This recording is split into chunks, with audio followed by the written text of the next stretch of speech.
A engenharia elétrica é um campo vasto com várias subdisciplinas, incluindo RF, focado em comunicações sem fio, como comunicações via satélite para defesa, a fim de evitar bloqueios de sinais por inimigos. Existe a eletrônica, que permite projetar placas de circuito em computadores e telefones, sistemas de controle em veículos autônomos e circuitos em próteses. A energia, onde você trabalharia com sistemas de alta tensão e entrega ou geração de muita energia elétrica. Isso pode incluir trabalho em usinas de energia, painéis solares, motores elétricos e frenagem regenerativa. Neste último, visto em alguns veículos elétricos, o motor se torna um gerador quando o acelerador é aliviado, devido à alteração de velocidades de componentes internos. A energia cinética das rodas é transformada em eletricidade e guardada para uso posterior. Há controles em que você trabalha com itens com feedback elétrico, como sistemas de propulsão de aeronaves e controle de cruzeiro. Sua velocidade é monitorada e o sistema ajusta a rotação das rodas, afetando a velocidade que é realimentada no sistema, continuando este ciclo de controle.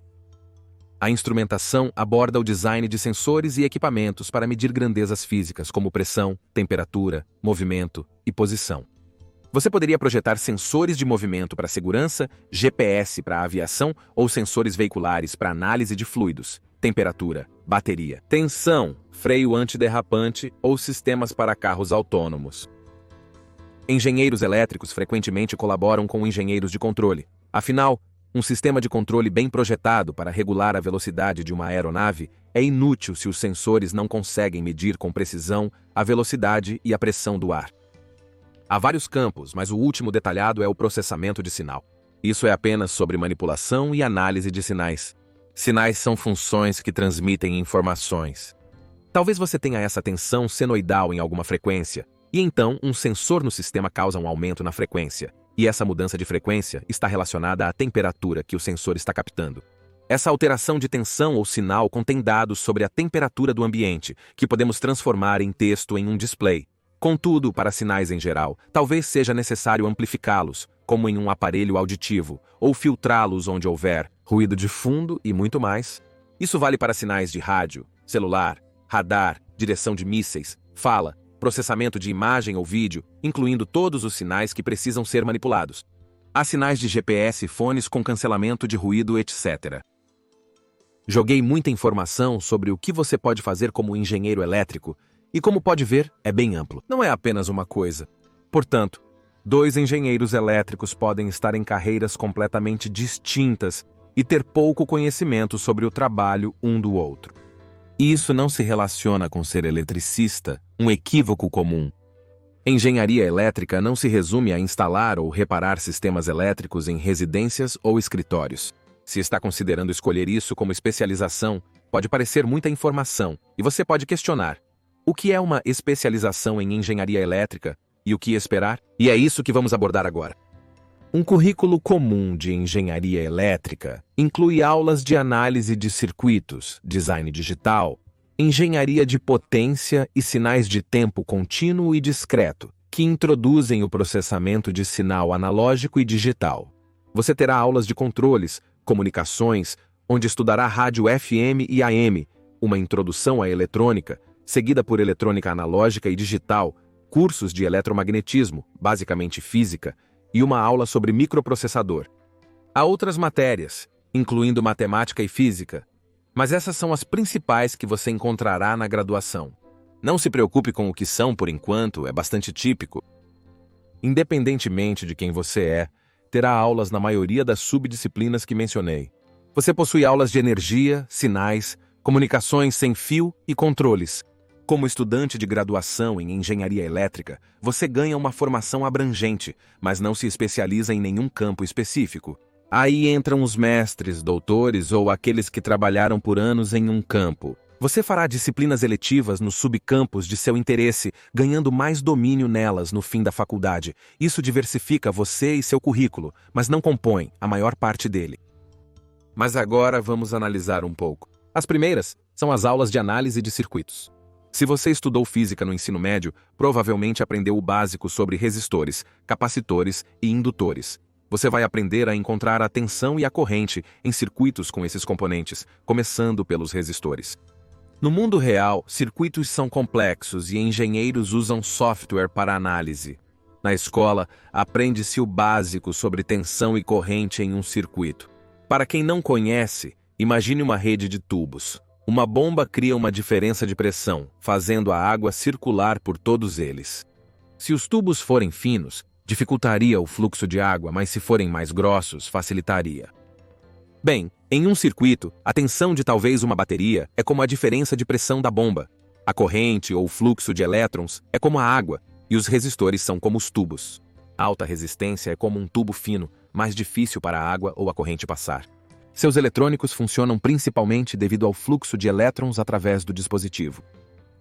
Na escola, aprende-se a achar a diferença de tensão em resistores, similarmente como ocorre com a diferença de pressão em cada tubo. As aulas de circuitos são muitos sistemas de equações, assim como você aprendeu na escola antes, mas geralmente com mais variáveis. E em vez de X e Y, geralmente é V e I para tensão e corrente. Inicialmente, todos os circuitos recebem uma tensão constante, como uma bateria de 9 volts inalterada. Na aula de análise de circuitos de segundo nível, estudamos capacitores e indutores. Você usará as mesmas técnicas de análise de circuitos com a fonte de tensão constante como uma bateria. Porém, a corrente e a tensão no circuito mudam exponencialmente, como ao carregar um capacitor até uma tensão máxima. Para achar o valor máximo ou o tempo para carregar até metade deste, você usará técnicas de circuito para encontrar a resistência nele. Então, você passaria rapidamente para os circuitos AC ou corrente alternada, onde a tensão de entrada é sinusoidal e varia com o tempo. Para esses circuitos, há uma maior complexidade adicionada, onde um capacitor ou indutor em um circuito com um resistor faz com que a tensão mude sua amplitude, mas também a desloca.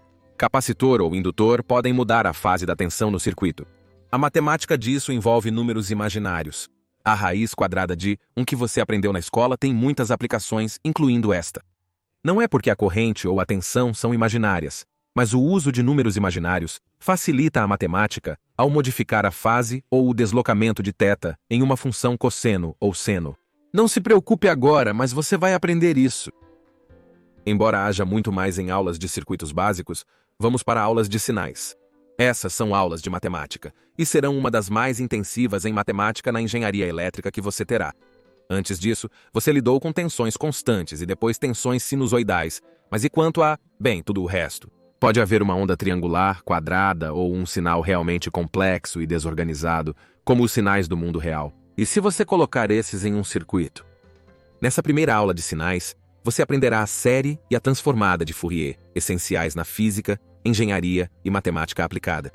Isso diz que qualquer função pode ser composta por um monte de funções cosseno e ou seno somadas, frequentemente uma quantidade infinita. Podemos ver uma simples onda quadrada aqui. Mas se você tem uma onda senoidal e adiciona outra, e depois outra, e continua, escolhendo ondas senoidais com a amplitude e frequência corretas, ela se aproximará dessa onda quadrada. Nesta lição, empregará cálculo e novos conceitos matemáticos para descobrir as frequências e amplitudes das funções seno, que formam outra função. Agora, ao inserir uma onda quadrada no circuito para determinar a tensão e a corrente, podemos representá-la matematicamente como várias ondas sinusoidais de diferentes amplitudes e frequências, algo que você já domina. Você aprenderá várias técnicas para simplificar a matemática. Agora, dois tipos de sinais que parecem sinusoidais, mas não são, os sinais de rádio AM e FM, nos leva ao curso de comunicações sem fio. Esta aula é mais sobre a matemática por trás dos sinais AM e FM, que não sobre física. Observando um sinal AM, percebe-se que a amplitude oscila, enquanto em um sinal FM a frequência oscila na onda. Ao fazer os sinais parecerem assim, faz com que as frequências se movam para uma frequência central única e específica, como 94,1 MHz, que a estação de rádio transmite. A estação 94.1 FM é apenas uma emissora que transmite nessa frequência específica. Sim, é complexo, mas essa é a noção. Sem essa manipulação, você não poderia enviar esses sinais sem fio para as pessoas ouvirem em seus carros. Nesta aula, você aprenderá o porquê e a matemática por trás disso. Então, seus cursos de eletromagnetismo serão basicamente física com bastante cálculo. Verá que uma corrente em mudança gera um campo magnético ao redor, que cria um campo elétrico, propagando-se como onda eletromagnética, pois seus campos elétricos e magnéticos estão acoplados. Você aprenderá como essas ondas interagem com objetos, o que ocorre ao atingir barreiras metálicas ou água, e a que profundidade podem penetrar se houver um receptor. Você também aprenderá sobre linhas de transmissão, que provavelmente não são o que você está pensando. Nesta aula, você aprende sobre cabos que gerenciam sinais de alta frequência que oscilam rapidamente. Não é possível inserir um sinal de alta frequência em um circuito comum devido às leis da física, as quais você também aprenderá. Várias de suas aulas discutem a análise e manipulação de sinais para diferentes propósitos, mas esta aborda a física das ondas, auxiliando no entendimento de como um sinal sem fio é afetado ao percorrer a atmosfera terrestre, como em uma comunicação com satélite. Nas aulas de eletrônica, você vai aprender sobre o transistor. Bilhões desses estão no seu laptop e milhões no seu telefone para operá-los. Há uma variedade de transistores, mas simplificando em um circuito, a corrente flui por certos caminhos, se combina e sai por outro. Você aprenderá mais técnicas de análise de circuitos para examinar a tensão e a corrente. O fato é que, modificando a tensão no transistor, é possível controlar a corrente que passa pelo mesmo. Isso significa que o transistor pode funcionar como um interruptor.